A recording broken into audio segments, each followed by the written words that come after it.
będziemy świadkami takiego wyścigu na socjalizm? Że najlepiej w Polsce idzie obiecywanie. No trzeba być ślepym, żeby tego nie widzieć. Uwierzmy w ludzi, uwierzmy w człowieka. Uwolnijmy rynek. Oni się już w życiu napracowali. Tu ma być godziwa emerytura, tu ma być życie. Polacy nie chcą zgodzić się na liberalizację rynku. Wycierają usta frazesami, że chcą pomagać młodym ludziom, niech rząd dopłaci. To nie jest uwolniony rynek, to nie jest wolny rynek. Tygrysem Europy raczej nie jesteśmy. Może jest szansa na jakieś wolnościowe tchnienie demokratyczne w Polsce. Gościem dzisiejszego odcinka jest Wojciech Siryk, twórca biznesowo-gospodarczego kanału namzależy.pl oraz autor programu podróżniczego Ten świat jest nasz, na łamach którego opowiada o najbogatszych i najszybciej bogacących się miejscach na świecie. Nasz gość jest autorem ponad 600 wideowywiadów oraz kilkudziesięciu reportaży podróżniczych. Cześć, Grzegorz Kusz z tej strony, witaj na kanale. Dziś moim gościem ponownie drugi raz jest Wojciech Siryk. Dzień dobry, Wojtku. Dzień dobry, cześć. Po prawie roku. Dziękuję za zaproszenie. Dokładnie, po prawie roku, zanim tutaj rozpoczęliśmy rozmowę i weszliśmy na nagrania, to Wojtek przypomniał mi, że jak pierwszy raz nagrywaliśmy, to było tutaj bardzo gorąco, 30 kilka stopni. Tak, to był chyba lipiec albo sierpień, dobre 30 parę na zewnątrz i tutaj klimatyzacji jeszcze nie było i chyba dalej nie ma, na szczęście teraz jest marzec. Tak, nagrywamy początkiem wiosny. Jeszcze dla osób, które kojarzą głos, ale może jeszcze nie kojarzą tej twarzy, bo Wojtek wyszedł do świata jakiś czas temu, ale jeszcze niektórzy na twoim kanale Nam Zależy i na drugim Ten świat jest nasz. Zapraszamy na oba kanały.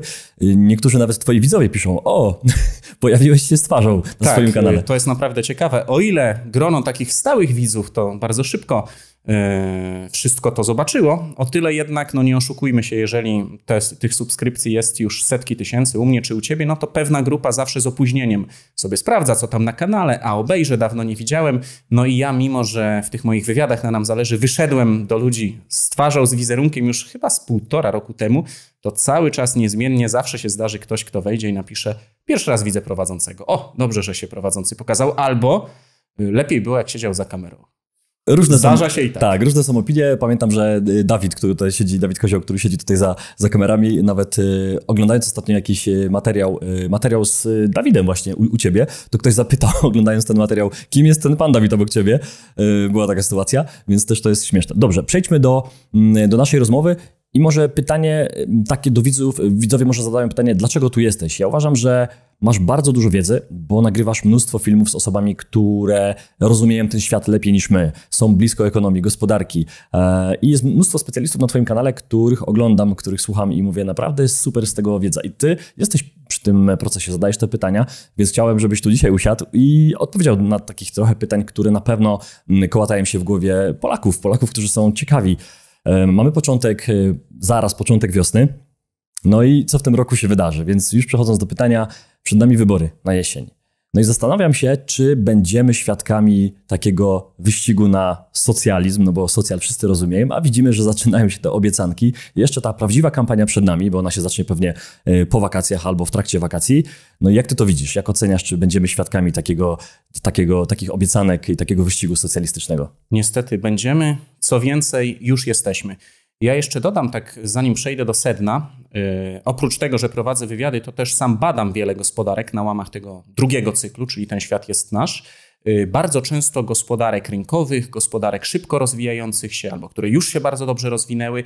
Z tego można się wiele nauczyć i patrząc później na Polskę wiele wywnioskować. Na przykład według mnie bardzo dobrym przykładem do porównywania Polski jest Chile. Mimo że to tak odległy kraj, ale to jest podobny poziom rozwoju, podobne na swój sposób społeczeństwo, również ugruntowane na takim katolickim fundamencie, więc w jakiś sposób to są podobni ludzie.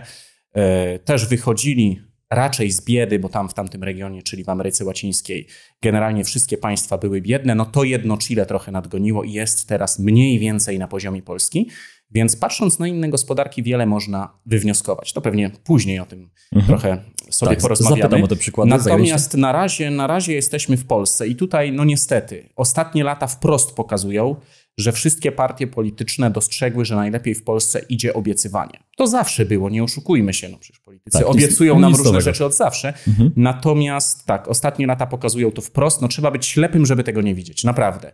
Zaczęło się, przypomnijmy, ile? 7-8 lat temu od jednego, wydawałoby się, takiego nieśmiałego programu socjalnego. 500+, przypomnijmy, od drugiego dziecka. To już 7 lat? Tak mi się wydaje. PiS Szybko doszedł do władzy zleciało, tak. w 2015 i tam rok czy dwa później był ten program. Ale uwaga, od drugiego dziecka to był szok dla wielu. Niektórzy mówili, nie ma na to pieniędzy, to głównie opozycja. Inni mówili, niemożliwe, to taki wielki socjal w Polsce nie da rady. Przypomnijmy też, że beneficjenci tego programu mówili, takie coś mogą wprowadzić, pomogą ludziom i tak dalej, niech będzie. I proszę zobaczyć, jak szybko, w zaledwie kilka lat doszliśmy do rozrostu tych wszystkich programów. Partia rządząca obiecuje jeszcze więcej, partie opozycyjne weszły w tą licytację, a beneficjenci, o ile zaczynali z takiego poziomu, dobrze, 500+ na drugie dziecko, jeden tam program nie zaszkodzi, to teraz mamy już taką sytuację, że weszło na pierwsze dziecko, tam 300+, wyprawka plus, laptop plus. Przecież też przypominam, że 2 czy 3 lata temu na poważnie rozważano dopłaty chyba do świń i krów. O ile coś takiego nie istnieje.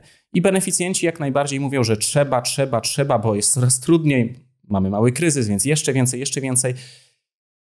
5-7 lat i tak szybko się to rozwinęło i niestety nic nie zapowiada tego, żeby miało się to odwrócić. Zresztą, tak jak mówię, jesteśmy już tego świadkiem ostatnie tygodnie i o ile PiS wyszedł z programem kredytu na 2%, o tyle opozycja na czele z Donaldem Tuskiem bardzo szybko zaanonsowali, że oni będą proponować program na 0%.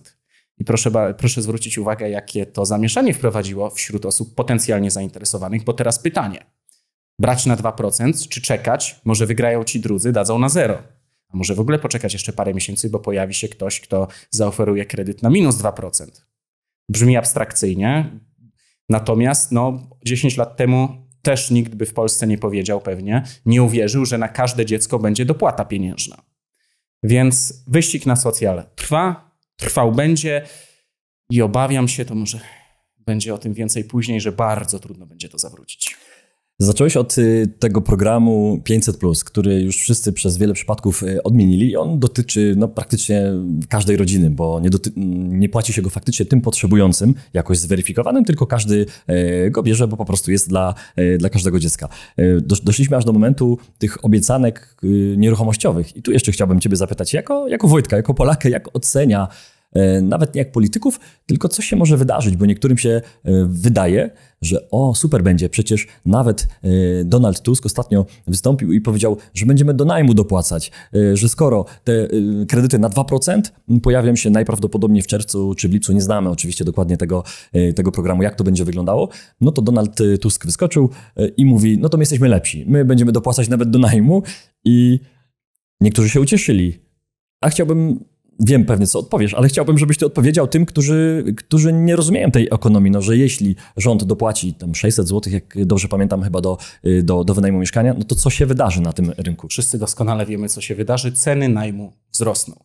Niestety, sytuacja na rynku nieruchomości jest taka, że konsekwentnie od lat mamy w ten czy inny sposób przeróżne dopłaty czy ingerencje rządu. Jednocześnie rynek nie jest uwolniony. My o tym trochę rozmawialiśmy rok temu. To znaczy Polacy nie chcą zgodzić się na liberalizację rynku, boją się, że obok małego domu jednorodzinnego wyrośnie 20-piętrowy blok, utrzymujemy te przeróżne obostrzenia prawno-budowlane, a nawet je pogłębiamy. Choć czasem ma miejsce liberalizacja i przyjmuje ona formę wręcz kabaretową, bo pamiętamy, to chyba sprawa sprzed 2 czy 3 lat, kiedy obiecywano, że te domki bez pozwolenia 35-metrowe będzie można budować w szerszym zakresie już 70-metrowe.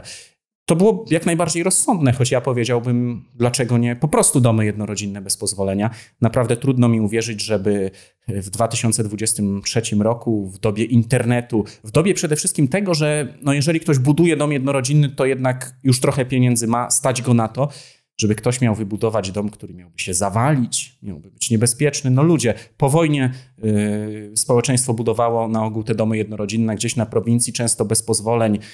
One formalnie były wymagane, ale to się działo tak powszechnie. Pamiętam, Roman Kluska mi to tłumaczył podczas mojego wywiadu z nim, że władza to widziała, że ludzie robią co chcą, ale nie ukarasz całej wsi przecież. I te domy stoją często do dzisiaj. I teraz w 2023 roku miałby być z tym problem, więc według mnie rynek trzeba oczywiście uwolnić, ale to się nie wydarzy. Właśnie, dopłaty, kredyty, zapomogi, lobby deweloperskie, o tym nie zapominajmy. Tym ludziom jest to na rękę. Oczywiście oni sobie, przepraszam, będzie to takie trochę nieładne, ale wycierają usta frazesami, że chcą pomagać młodym ludziom, niech rząd dopłaci, a tak naprawdę kończy się to tym, że ta dopłata pozornie dla młodych ludzi tak naprawdę trafia do kieszeni deweloperów. I niestety obawiam się, że będziemy w tym kierunku szli, bo jeżeli ktoś będzie podnosił takie argumenty, jak ja tutaj przedstawiam, czyli że uwolnijmy rynek, zróbmy może trochę jak w Stanach Zjednoczonych, niech ludzie budują te domki, lepsze, gorsze, niech to się dzieje, to będzie bombardowane, że nie, że jak to tak, jak ja już mam ten dom, to ja nie chcę, żeby mi ktoś obok wybudował trochę za brzydki, trochę za kolorowy dom, więc obostrzenia pozostaną, nie bardzo będzie jak reagować, więc rząd, nawiązując do pierwszego wątku naszej rozmowy, będzie obiecywał taka dopłata do najmu, do tego, do tamtego. No i ten rynek nieruchomości według mnie to będzie takie właśnie trochę socjalno-socjalistyczne bagienko, podobnie jak cała nasza gospodarka, czyli trochę liberalizmu, trochę socjalizmu, trochę dopłat, trochę rynku. W efekcie tak naprawdę nie wiadomo, co to za rynek i kto odpowiada za wysokie ceny. Lewica będzie zwalać, że to wszystko wina wolnego rynku, prawica będzie mówić, że to efekt regulacji. Każdy ma poniekąd trochę racji i tak będziemy się w tym taplać, a tanich mieszkań i domów jak nie było, tak nie będzie. Wspomniałeś, Wojtku, o panie Romanie Klusce i przypomniała mi się jedna sytuacja z wywiadu, który on przeprowadził, był chyba taki reportaż telewizyjny, chyba nawet telewizji polskiej, jak przyjechali do niego tam w jego rejon i pokazywał to wszystko, jak to budował. I nie pamiętam dokładnie liczby, ale ty wiesz, że to jest dużo. On opowiadał, że zbudował jakąś wiatę dla tych swoich owiec i żeby zbudować to na swojej ziemi, którą zakupił, zapłacił podatki, na swojej łące w górach po prostu, to on potrzebował całą teczkę dokumentów, pozwoleń, zgód, zaświadczeń, żeby zbudować drewnianą szopę, dosłownie tak to powiedział. I on miał tam 48, poprawcie mnie, być może nawet więcej, 48 dokumentów z różnych instytucji, za które musiał biegać i trwało to pewnie z 2 lata. Mimo że chciał to zbudować już, mógł, miał na to środki, no i chciał zatrudnić ludzi, którzy to zrobią. Więc tak to wygląda, jeśli chodzi o nasze urzędy i my to doskonale wiemy, więc pan Roman Kluska mi się przypomniał w tym kontekście, ale... A wejdę ci w słowo, tutaj chętnie dodam. Ja nie wiem, jak jest teraz. Ja nie buduję domu jednorodzinnego, w ogóle nie siedzę w tym, więc przepraszam, jeśli coś pomylę, ale przypominam sobie, a to było dobre 8-10 lat temu, bliska mi osoba budowała dom jednorodzinny i usłyszałem od niej już wtedy, tę niespełna dekadę temu, że zanim wbiła pierwszą łopatę w celu wykopania fundamentu, choć to praktycznie była później jednak koparka już, a nie łopaty. Symbolicznie może do zdjęcia była ta łopata. Tak. Musiała wydać 10 000 złotych. Ja lubię teraz używać takiego stwierdzenia na dzisiejsze, bo mieliśmy sporą inflację przez ostatnie lata. Na dzisiejsze no to jest na pewno dobre 15 czy ileś tysięcy złotych. Pewnie to się różni w zależności od sytuacji prawnej działki, domu i tak dalej, co tam planujemy. Natomiast no przecież to jest chore. Kilkanaście tysięcy złotych i ja jeszcze nie wbijam łopaty? No to jak młodzi ludzie mają budować te domy? To nie jest uwolniony rynek, to nie jest wolny rynek. I tak samo jest z tymi szopami, wiatami, budynkami gospodarczymi. To jest chore. Tutaj nawiązałem do tych 35 metrów, czy już teraz 70 metrów. No przecież to jest dla mnie jakaś abstrakcja. Ludzie kombinują, żeby to obchodzić, robią poddasza, niby nieużytkowe. No zabawa w kotka i myszkę. Społeczeństwa z rządem. Niech budują ludzie 150-metrowe domy, niech mieszkają. Przecież to się nie zawali, nic się temu nie stanie. No słyszał ktoś ostatnio, żeby ktoś postawił dom i ten dom mu się zawalił jednorodzinny. No przecież ktoś buduje dom, to stara się to zrobić jak najlepiej. Uwierzmy w ludzi, uwierzmy w człowieka. Uwolnijmy rynek. No właśnie, a propos uwolnienia tego rynku, bo trochę narzekamy, ale mamy podstawę do tego narzekania, no bo widzimy za oknem, co się dzieje, ale część naszych widzów bardziej pozytywnie nastawiona, może młodszych, może z nadzieją większą, zapyta nas, więc ja będę takim głosem tego ludu. Czy ten socjalizm ma szansę zawrócić? Czy jednak to będzie tak szło i będzie tylko się zwiększać i te dopłaty będą do kota, do psa, do samochodu, do motoru, nie wiem, do roweru? Czy ten wolny rynek, czy to, co ja sobie przypominam, ta ustawa Wilczka, możliwość prowadzenia swojej własnej działalności. Ja pamiętam 2009 rok, jak założyłem swoją firmę, nie wiedziałem jeszcze, co chcę robić, ale czułem się przedsiębiorcą, że to ja będę mógł zarabiać, że ja będę mógł usługi oferować. I czułem się dobrze. Dopiero później wpadłem w tą machinę urzędów, ZUS-ów i innych instytucji, które nazwy nawet nie znam do dziś, tylko skróty. Czy wracam do tego, czy ten socjalizm zawróci, czy ten wolny rynek będzie jednak w Polsce? Jest szansa, jesteśmy w środku Europy. Mówi się, że jesteśmy tygrysem Europy. Niektórzy mamy szansę być tygrysem Europy, że mamy młode społeczeństwo, że może niedużo tych ludzi, ale przyjechali nasi znajomi ze wschodu i wielu młodych, więc wykorzystajmy. Czy to jest szansa, czy ten kierunek, czy jednak nie wierzysz, że coś dobrego i ten socjalizm zakręci na tym rondzie? Raczej nie wierzę. Zaraz to postaram się solidnie uargumentować. Dodam tylko tak na marginesie, że my tygrysem Europy raczej nie jesteśmy. Na pewno przesadziłem. Wzrost gospodarczy Polski przez ostatnie 30 lat imponuje. On, zdaje się, średnio wynosi przez te 3 dekady około 4%. No, niektóre kraje potrafiły robić to lepiej i wykręcać wyniki po 10%, także cieszymy się z tego, co mamy, mogło być lepiej. Ja tutaj uwielbiam, pewnie część moich widzów wyłapie to powtórzenie, ale naprawdę uwielbiam podkreślać ten przykład. Według mnie fenomenalnie opisał to profesor Gwiazdowski, który powiedział, że te ostatnie 30 lat to jest tak, że mogliśmy zarobić 200, ale zarobiliśmy 100. Więc pytanie, czy my 100 zarobiliśmy, czy 100 straciliśmy?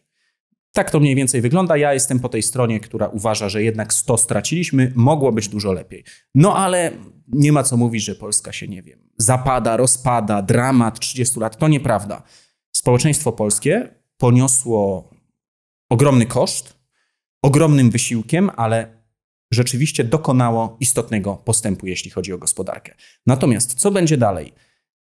Nie dowierzam, że skręci to wyraźnie w kierunku wolnego rynku. Nie sądzę również, żebyśmy byli społeczeństwem młodym, mimo nawet tego zastrzyku. Według mnie w tym momencie ma miejsce powolna ewolucja państwa polskiego w takie typowo zachodnioeuropejskie państwo, czyli starzejące się, laicyzujące się, odchodzące od wartości np. cywilizacji łacińskiej, a patrząc już tak bardziej na statystyki, na liczby, no to transformujemy się w społeczeństwo, które konsekwentnie uzupełnia sobie braki demograficzne imigrantami. Trochę szkoda, że my nie wyciągamy wniosków z tego, co robił Zachód. Oni to robili kilka dekad temu. Można obserwować i próbować pewne wnioski wyciągnąć. U nas raczej jest powielenie tej ścieżki. No i prawdopodobnie tak to będzie. Polacy się konsekwentnie będą mimo wszystko bogacić. Będziemy zarabiać te nie 200, a 100, no ale jednak zarabiać. No a budowlańcami, sprzątaczkami i tak dalej, w pewnej części będą imigranci. Częściej w tych słabiej płatnych zawodach. Tak to będzie wyglądało. Natomiast czy my jesteśmy w stanie skręcić w kierunku wolnego rynku? Temat o tyle interesujący, że właśnie tutaj wspominałem o tym Chile przedtem.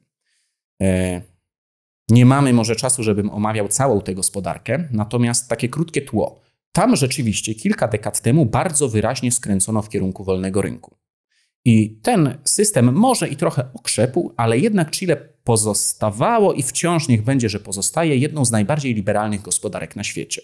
Co przełożyło się na szybki wzrost gospodarczy, co przełożyło się na to, że w tym momencie, mimo że jest na poziomie Polski, to jest to właściwie najlepiej rozwinięty kraj z całej Ameryki Łacińskiej.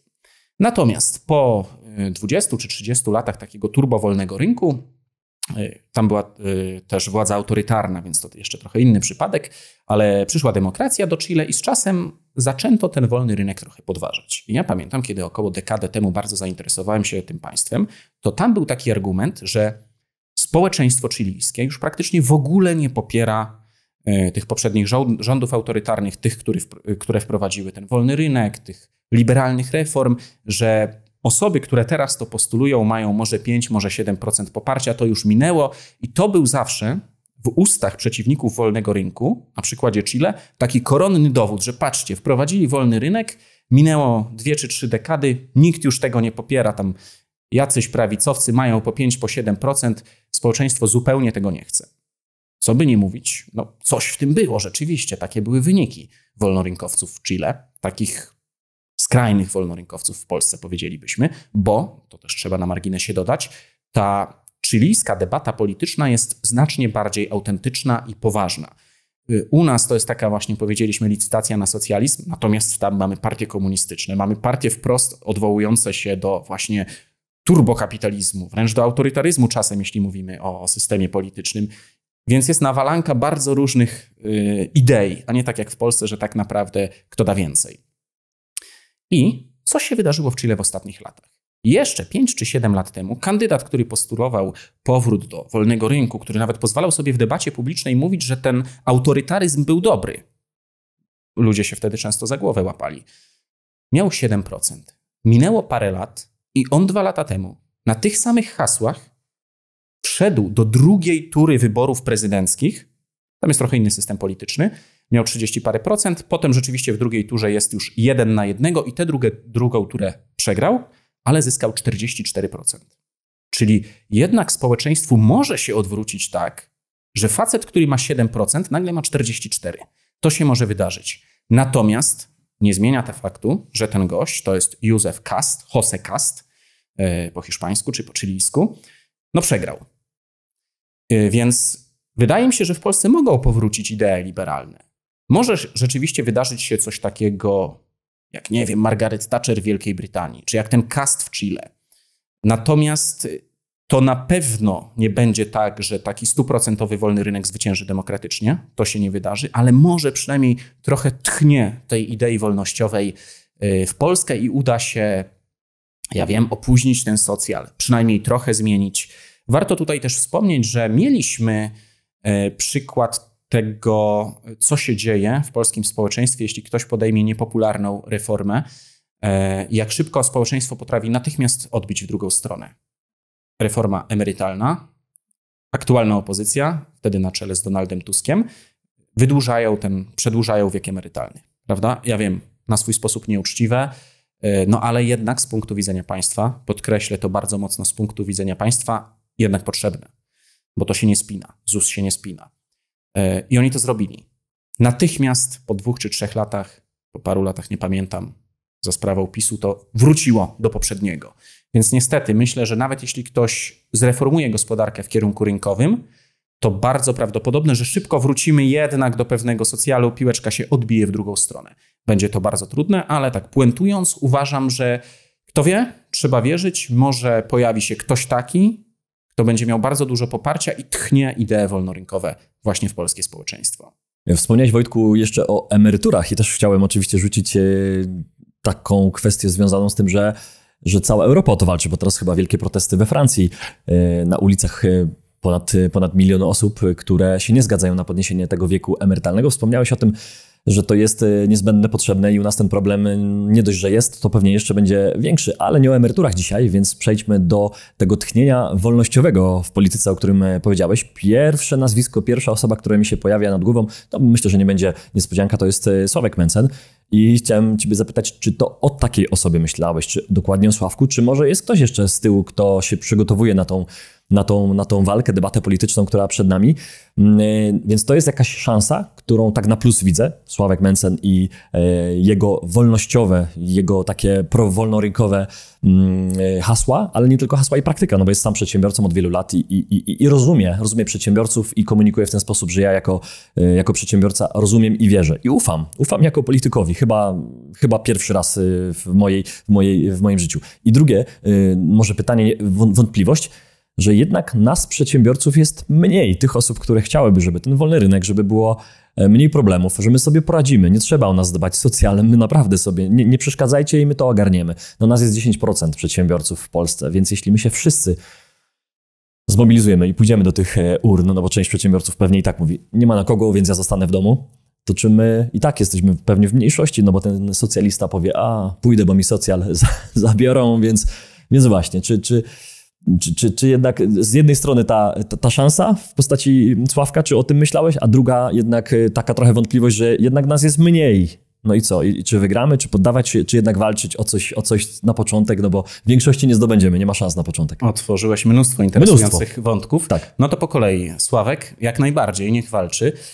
Ja kibicuję każdemu, kto głosi ideę wolności gospodarczej i właśnie uszczuplenia państwa, wprowadzenia dużej dozy liberalizmu gospodarczego, jak najbardziej, niech działa. Zresztą tak na marginesie dodam, mało kto wie, mało kto pamięta, ale Sławek, jeśli chodzi o swoją karierę na YouTubie, zaczynał na kanale Nam Zależy. I nawet powiem więcej, to nie było tak, że nagraliśmy jeden film i potem zaczął też nagrywać na innych kanałach, ale nagraliśmy dobrych kilkanaście filmów, więc na pewno Nam Zależy miało istotny wkład w wypromowanie gdzieś tam na początku. No i wtedy, kiedy zasięgi zaczęły się zgadzać, to inne kanały oczywiście też chętnie powielały zapraszanie Sławka. Ile to było lat temu, pamiętasz? Tak. Wydaje mi się, że to był albo początek 2016, albo początek 2017 roku. Okej, z ciekawością przejrzę sobie te odcinki, jeśli są jeszcze na kanale. Są jak najbardziej. Okay. Więc pewnie niech działa, niech próbuje. Ja jakby wprost w politykę nie wchodzę. Na pewno każdy kolejny głos, który zasila wolny rynek, każda kolejna postać jest dobra. Z mojej perspektywy i myślę z perspektywy wielu wolnościowców. Ja wiem, że są o to spory, ale ja mam takie takie podejście, że jesteśmy jako wolnościowcy mimo wszystko, patrząc na całe społeczeństwo, tak marginalnym środowiskiem, że dzielenie tego jeszcze, bo tu mi się nie podoba w tym to, a w tym tamto, no to na pewno wtedy wolności gospodarczej nie będzie. Natomiast idźmy dalej, że przedsiębiorców jest mniej, okej. Natomiast wydaje mi się, że ty tu jesteś chyba za bardzo optymistyczny i mówisz, że 10% nie wydaje mi się. 10% przedsiębiorców. I od Degi? Wziąłem to z tego, że kiedyś po prostu zakładałem działalność gospodarczą i widziałem, ile jest zarejestrowanych, ale wiadomo, ile będzie martwych, ile będzie działalności zrobionych takich wydmuszek, bo ktoś po pierwsze, ucieczka od etatu, ucieczka od oskładkowania i przechodzenie na JDG, więc to de facto nie są przedsiębiorcy, nikogo nie zatrudniają. Choć to jest pewna nowość, to dopiero od paru lat ma miejsce na taką szerszą skalę, programiści i tak dalej. Ale druga sprawa, to już jest od dawna, przeróżne inne zawody typu taksówkarz i tak dalej, gdzie też często ucieka się w taką formę, a nie jest się de facto przedsiębiorcą. Więc myślę, że... Troszkę przesadziłem. Czyli... Przedsiębiorców, którzy no powiedzmy zatrudniają co najmniej jedną osobę na pełny wymiar czasu jest znacznie mniej. Tak, to myślę, że... Oczywiście myślę, że stronnikami wolności gospodarczej, wolnego rynku, wolnościowości jak najbardziej będzie niemal każda osoba na JDG, ale już nie wszyscy, więc to tak nie brałbym za pewnik. Myślę, że część tych osób będących de facto etatowcami tylko, że na JDG w obliczu być może jakichś własnych problemów życiowych mogłoby odejść od wolnego rynku. Oni byli na tym JDG-u, bo to się im bardziej opłacało, ale czy oni tak naprawdę chcą pełnej liberalizacji życia gospodarczego, nie wiem. Więc to przytłoczenie przez osoby będące raczej po stronie socjalu w całym społeczeństwie jest na pewno większe niż tutaj nakreśliłeś w tych liczbach, tak mi się wydaje. Chociaż oczywiście to nie jest takie proste, przecież mnóstwo ludzi na etacie, na kontraktach też ma poglądy wolnościowe. Bardzo to uprościliśmy, no ale wszyscy wiemy, o co chodzi. Rzeczywiście te dwie kule śnieżne, które na siebie pędzą, no to ta po drugiej stronie, co zresztą opowiedzieliśmy na początku rozmowy, że polskie społeczeństwo pokochało socjal, no to ta kula śnieżna jest znacznie większa. To jest szalenie skomplikowany temat. Powiem tak, przy starzejącym się społeczeństwie to będzie naprawdę bardzo trudne, bo dane pokazują jasno. Osoby starsze, emeryci nie są za wolnym rynkiem. Oni wszyscy, 99%, tutaj już jestem tego prawie pewien, 98% to już na pewno, uważają, że oni się już w życiu napracowali. Tu ma być godziwa emerytura, tu ma być życie i tyle. Koniec. Nawet w jednym z wywiadów pozwoliłem sobie na taką tezę. Ja wiem, że ona jest brutalna, przepraszam, jeśli kogoś tym urażę, ale nie ma sensu w ogóle przekonywać osób starszych do idei wolnego rynku. Widziałem to wielokrotnie na licznych przykładach, kiedy ktoś, w cudzysłowie tak może potocznym trochę językiem powiem, pracował nad kimś długie miesiące, lata nawet, tłumaczył, że to nie do końca powinno być tak, że państwo wszystkim wszystko powinno zapewniać. I docierał do tego swojego rodzica czy dziadka. Widać było, że ta osoba już trochę łapie, że przyznaje temu synkowi czy wnusiowi rację. Coś w tym jest. Ale to wystarczy na 2 tygodnie zostawić taką osobę i ona, jak to kiedyś ująłem, wraca do ustawień fabrycznych. Bardzo trudno. Więc pozwolę się zwrócić tak bezpośrednio do widzów. Wielki szacun dla wszystkich powyżej, nie wiem, 60, 70 roku życia, którzy są tu teraz z nami, oglądają ten materiał, rozumieją ideę wolności gospodarczej, ideę wolności i odpowiedzialności i tak jak mówię, są po naszej stronie. Ogromny szacunek dla państwa, że w tej dysproporcji 99:1 czy 98:2 państwo są i są po naszej stronie. Dziękuję. Natomiast proszę wypaczyć bezpośredniość, jednak większość państwa rówieśników nie pójdzie w tym kierunku. No trudno. No i dochodzimy do sytuacji, w której demografia jest jaka jest, a siła głosu jest 1 głos na obywatela. Niewiele z tym zrobimy. Tutaj pojawia się ponownie nawiązanie do poprzednich wątków. Mówiliśmy, że mamy konsekwentny zaciąg imigrantów. Akurat w ostatnim roku tak się złożyło, że to głównie uchodźcy, więc z Ukrainy. Jakoś nam się to zgrało. Widziałem nawet takie fajne liczby, które pokazywały, że oni, przynajmniej te osoby z ostatniego roku, nie uratują naszego systemu emerytalnego, ale wydatnie przesuną tę zapaść o nawet 10-12 lat. Ja myślę, że to nie będzie tak, że ten system się zawali, tylko przez kolejną dekadę czy 2 dekady my dalej będziemy ściągać imigrantów. Jeśli wyczerpią się imigranci z Ukrainy czy z Białorusi, myślę, że nawet, mimo iż to jest niepopularne, będziemy sięgać po Bliski Wschód czy biedne kraje Azji. Choć tutaj też taka gwiazdka, tak naprawdę nie wiemy, co się wydarzy jutro, a co dopiero za 20 lat, więc to są takie ogólne rozważania, co będzie, to zobaczymy. I tutaj wchodzi bardzo ciekawy, tak z angielskiego, case wyborczy. Bo jeżeli imigranci nie dostaną prawa głosu, no to dalej tą większością będą starzy Polacy, a mniejszością młodzi Polacy, a już turbomniejszością młodzi Polacy przedsiębiorcy, więc będziemy przegrywać jako wolnościowcy. Natomiast jeżeli ktoś, a na pewno to się zdarzy, bardziej bym tego upatrywał po stronie lewicy, podniesie taki postulat, że imigrantom należy dawać prawa wyborcze, obywatelstwa i tak dalej, tam nie wiem, po 3, 5, 7 latach, to niestety wydaje mi się, że oni będą później głosować na bardziej prolewicowe partie i prosocjalne, bo te partie będą im obiecywać włączenie do systemów socjalnych, rozszerzenie świadczeń, upodmiotowienie ich bardziej w państwie, nie będą im obiecywać wolności gospodarczej. I oni, podobnie jak wszyscy, jak polskie społeczeństwo, będą na ogół w większości wybierać tę prostszą dla nich drogę, czyli niech mi ktoś jednak da, a nie niech mi ktoś mówi, że bądź kowalem swojego losu. Więc widzę to raczej w ciemnych barwach, tak jak wcześniej mówiliśmy, może jest szansa na jakieś wolnościowe tchnienie demokratyczne w Polsce, ale jest to szansa bardzo mała i bardzo później trudna w realizacji, być może bardzo krótkotrwała. Zobaczymy natomiast, na pewno będzie trudno. Jednak, przepraszam za to brutalne stwierdzenie, ale demokracje wydaje się, że nie sprzyjają budowie wolności gospodarczej. Wojtku, szczególnie podobał mi się ten apel do naszych widzów, którzy mają 60 plus lat i są tutaj z nami, więc chciałbym się dołączyć do tego apelu. I pamiętam rozmowę z moją babcią, która ma prawie 90 lat i jak ją odciągałem od telewizji.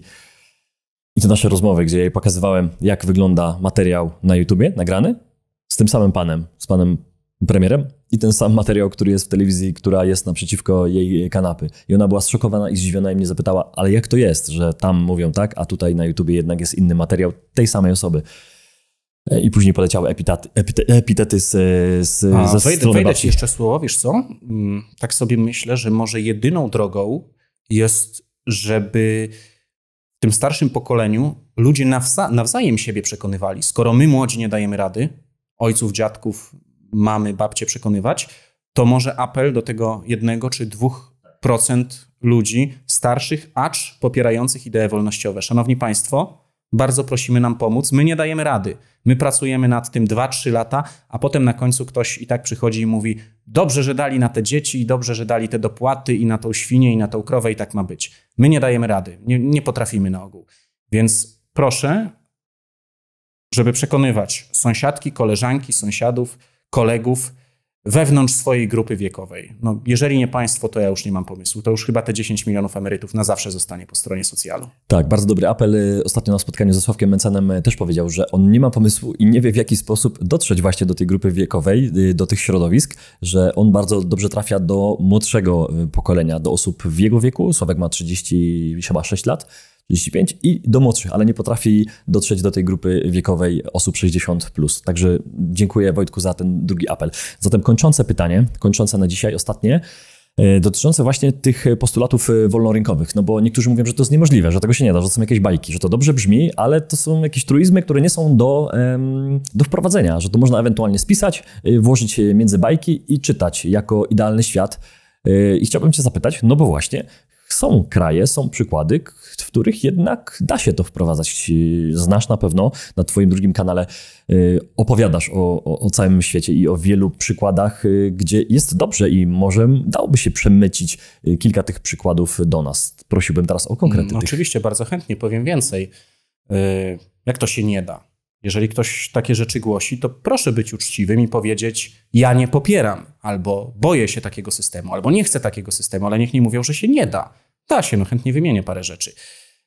Zacznijmy może od czegoś takiego bardziej makroekonomicznego. Później przejdę do takich bardziej przyziemnych przykładów. Na przykład, będąc w środowisku wolnościowym już od kilkunastu lat, zawsze słyszę, jak to musi być, tego nie słyszę akurat od wolnościowców, tylko z zewnątrz, ale część wolnościowców się z tym zgadza. Jak to musi być ochrona państwa, jeśli chodzi o cła, bo inaczej przyjdą inne firmy, wykupią. W ogóle nie ma takich przykładów, a najlepsza to jest Korea Południowa, która długo chroniła własny rynek, była protekcjonistyczna i tylko dzięki temu te firmy wyrosły, co tak na marginesie mówiąc, nie jest do końca prawdą i to nie do końca tak było. Jeśli chodzi o gospodarki, które chroniły ten rynek wewnętrzny, to one bardzo przyspieszały, kiedy jednak się otwierały, ale to zostawmy. Jest taki przykład państwa, gospodarki bardziej, która fenomenalnie się rozwijała i w którym rozwijała się produkcja cały czas od końca II wojny światowej, mimo braku jakiejkolwiek ochrony celnej. Mówię tutaj o Hongkongu. 0 ceł od 1945 roku i uwaga, wiele osób podnosi argument, niemożliwe, to by przyszły obce firmy, wykupiły wszystko, nic by się nie rozwinęło. Nieprawda. Do lat 80., czyli do momentu otwarcia się Chin kontynentalnych na świat, cały czas rozwijała się w Hongkongu produkcja, nie usługi, produkcja. Produkowano wszystko i przeróżne rzeczy. To Milton Friedman odwiedził w swoim słynnym cyklu Wolny Wybór właśnie Hongkong w roku 80. Tam, jeśli dobrze pamiętam, chyba 4/5 mieszkańców pracowało w produkcji. Czyli jakoś można bez ochrony celnej. Oczywiście tutaj to jest szalenie trudny temat i szeroki. Ja wiem, że pewne strategiczne rzeczy trzeba być może nawet chronić, no bo jeśli naokoło siebie mamy państwa z państwowymi firmami w takich strategicznych obszarach, które jeszcze te rządy dotują te firmy, to być może tutaj zaburza to rynek. Natomiast tak generalnie jak najbardziej możemy robić taką otwartość w swoim państwie i nic złego się nie stanie. Zresztą Polska na swój sposób jest przykładem tego, że można nie chronić firm, a i tak pewne branże i firmy będą się rozwijać. Wszyscy powszechnie w Polsce mówią, jak to firmy poupadały po upadku komuny. No tak, oczywiście. Trzeba na marginesie przyznać uczciwie, że była pewna złodziejska prywatyzacja, wiele nadużyć i tak dalej. No ale niestety trzeba też stanąć w prawdzie i powiedzieć, że wiele tych firm było w stanie dramatycznym.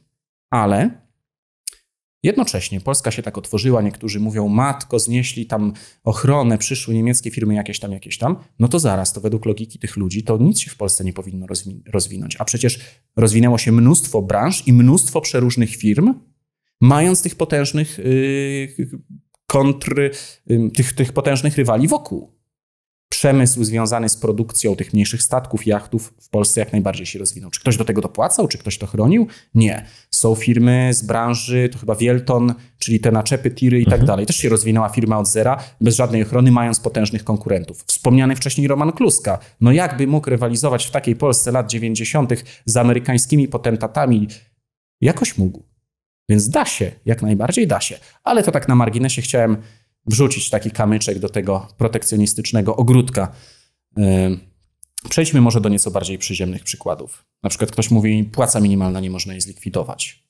Ona bardzo w Polsce teraz, jak wiemy, szybko jest podnoszona, co według mnie wyrządza wiele szkód, szczególnie na tych biedniejszych regionach, bo tam firmy nie nadążają. Powiedzmy sobie uczciwie, no przecież czym innym jest gdzieś tam powiat na Podkarpaciu, a czym innym centrum Warszawy. No i to ma to samą te firmy mają taką samą płacę minimalną, bezsens kompletny. No ale oczywiście ktoś przyjdzie i powie, niemożliwa jest likwidacja. Jak to niemożliwa? W Hongkongu jeszcze kilkanaście lat temu nie było płacy minimalnej. W Singapurze to jest niezwykle ciekawy przykładek. Z tego co wiem, dalej nie ma jednej takiej ogólnej płacy minimalnej. Dostrzeżono, że pewne zawody nie nadążają, że gdzieniegdzie płaci się chyba jednak trochę za mało i wprowadzono płacę minimalną, ale punktowo. Na przykład tam chyba było dla ochroniarzy, stróży i sprzątaczek. Jeśli dobrze pamiętam, nie chcę pomylić teraz. Czyli może to jest rozwiązanie.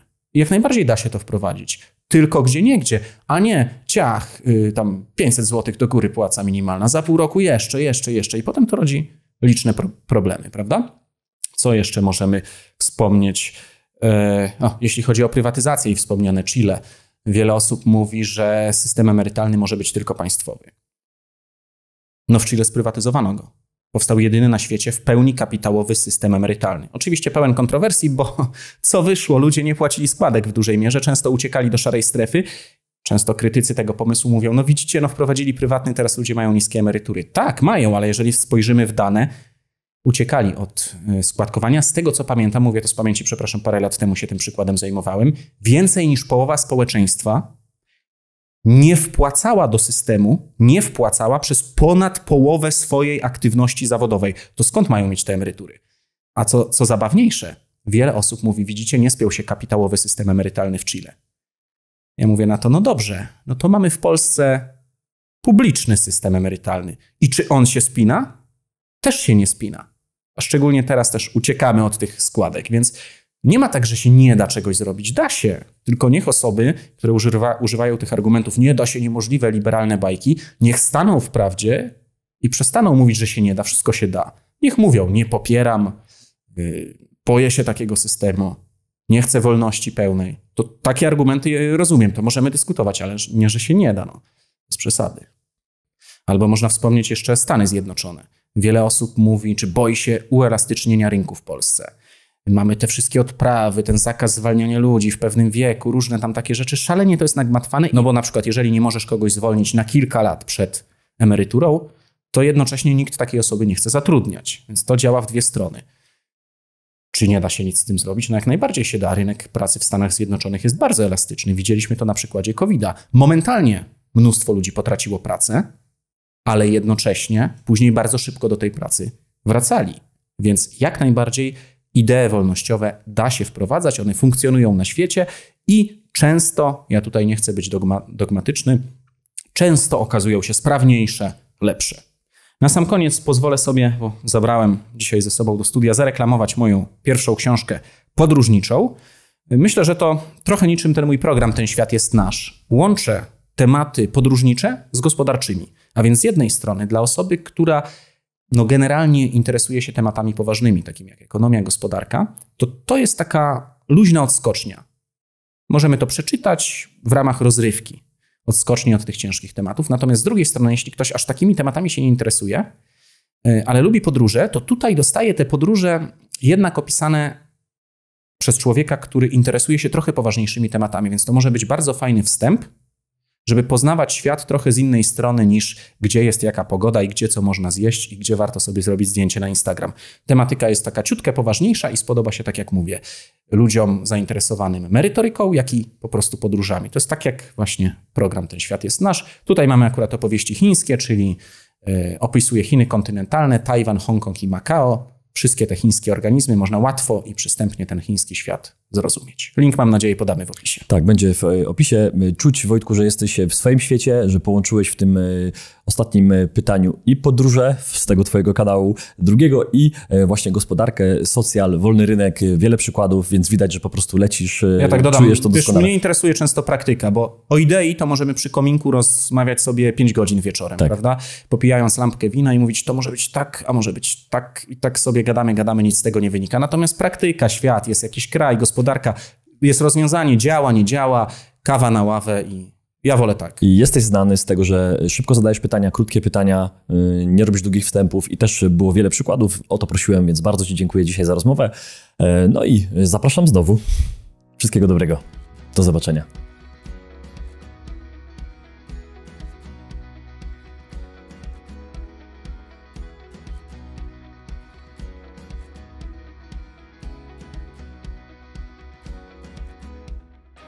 Dziękujemy za obejrzenie tego odcinka. Jeśli Ci się spodobał, nie zapomnij zostawić łapki w górę i subskrypcji, aby nie ominęły Cię nowe filmy. Sprawdź również pozostałe odcinki na kanale lub słuchaj ich w formie podcastu. Do usłyszenia.